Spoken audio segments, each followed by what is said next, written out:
What kind of relationship did you have with her? Friend. Neighbor. Partner. Classmate. Classmate. How would you describe her? She was the kind of friend that anyone could ask for.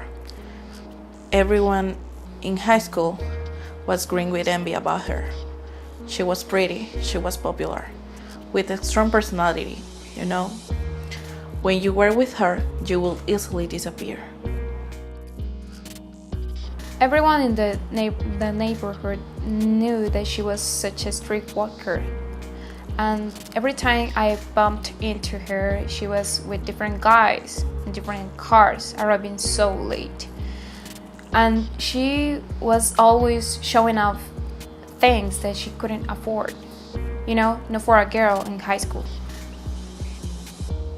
She always did what she wanted. Actually, that's why things didn't work out properly with us.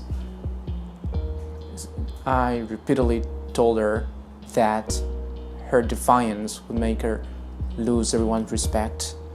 But she would not listen because she always liked to play the bad girl term. I didn't have the chance to genuinely connect with her, but anyways, I always heard my football teammates talking about her perfect figure and how easy being with her was. She would take any chance to rejoice about her figure. We didn't get along because she was an extreme attention seeker, and the girl on the street said that she was doing drugs and that she was into dark stuff. She's not like the kind of people I surround myself with. Why did you think she was murdered? Because she liked to believe she was the life of the party.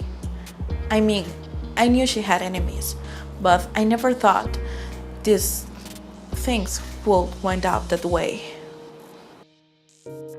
Well, she was such a hussy, that I'm not surprised about what happened. Maybe she messed around with the wrong guy, and then he realized what she was up to, and then, bye, Felicia. Don't think I didn't know what she was doing, who she was hanging around with. When I saw her hanging out with those moochers from Westlake, I warned her. I did warn her. I told her, folks like us don't hang out with that kind of people. But she would not listen. She kept making the wrong decisions. I tried to talk to her many times, but she continued dating those losers, creepers, and douchebags. But she deserved better. Like you? Yeah, but she always turned me down. She was never a bright spark. And suddenly, one day out of the blue, she became the smartest girl in the class. Even smarter than me. Later, I found her making out with Professor Macmillan in the library. And everyone knew he was part of the dark business. You play with fire, you get burned. Easy.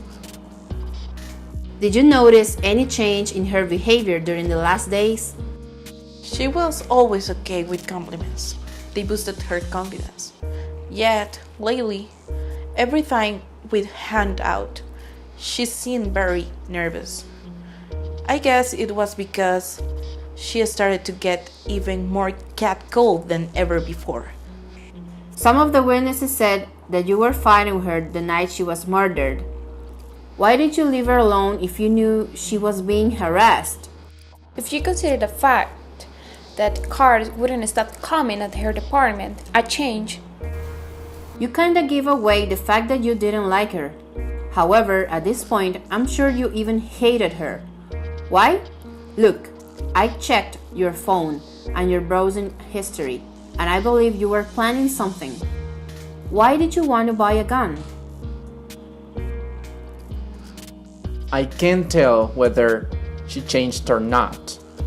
You see, she constantly had these mood swings and I just stopped keeping track. Okay, you already declared that she was a troublesome girl. It would appear like everyone thinks so. But what I wonder is, Why didn't you do anything when days passed without knowing about her whereabouts? Well, Mrs. Hans, you see, she always ghosted people.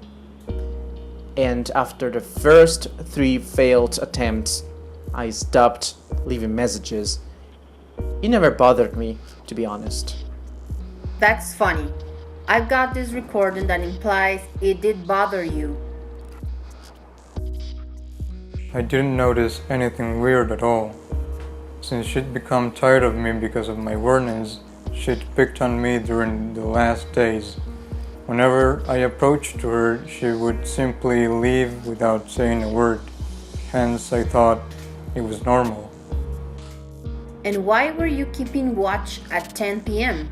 in front of her department? I found her throwing up in the restroom twice the same day.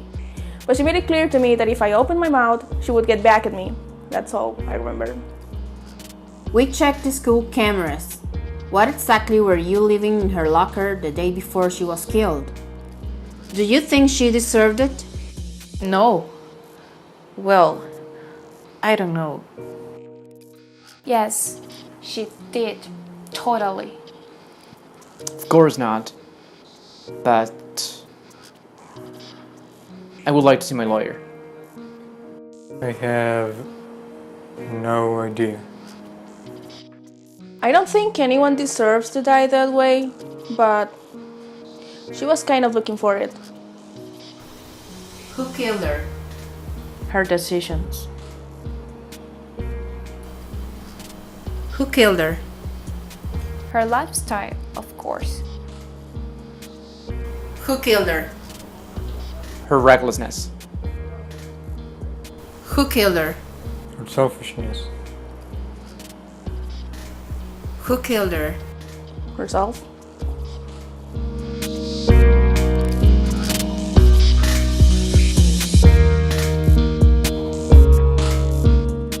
Silence. Why? Because we are not talking about the stalker, about what he has done. We are pointing out the victim, what she was doing when he came to kill her. Was she a slut or not? Was she wearing tiny clothes?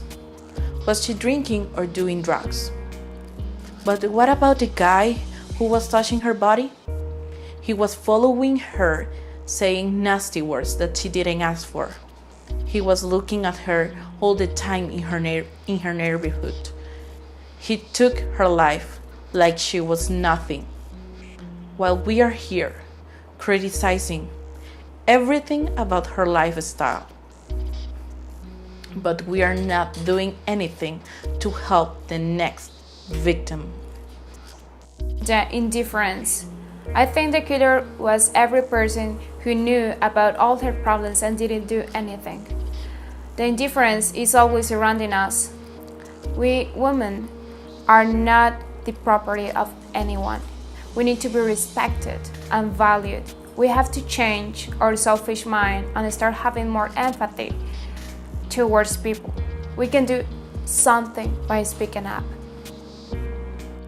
We killed her. Society killed her. When a girl is raped, we blame the girl, but not the rapists. When a woman is murdered, we blame the woman, not the murderer. And this has to stop. We have to work all together to educate young men and women so that this problem comes to an end. Just think about it. All these girls screamed and cried out for help, but we as a society just decide to turn deaf ears because of the way they dress or behave. It doesn't make any sense. Sexism killed her. We didn't have the right to take her life for whatever reason. No man can take another woman's life just for being a woman. Stop thinking women have to give in men's demands. Being polite is not equal to flirting. This is an issue that needs to be fixed through education. Misogyny. men thinking they have the right to decide over women. This is nothing but a power relation. Crime of passion. More like, I'm stronger than you, and if you don't do as I want, I'm going to kill you because you're nothing but my property. When you catcall us, do you think we are going to marry you right away or something? Are you out of your mind? Of course not. And men are aware of that. They do that to show their power and to scare the hell out of us. Women must be respected for what we are. Someone.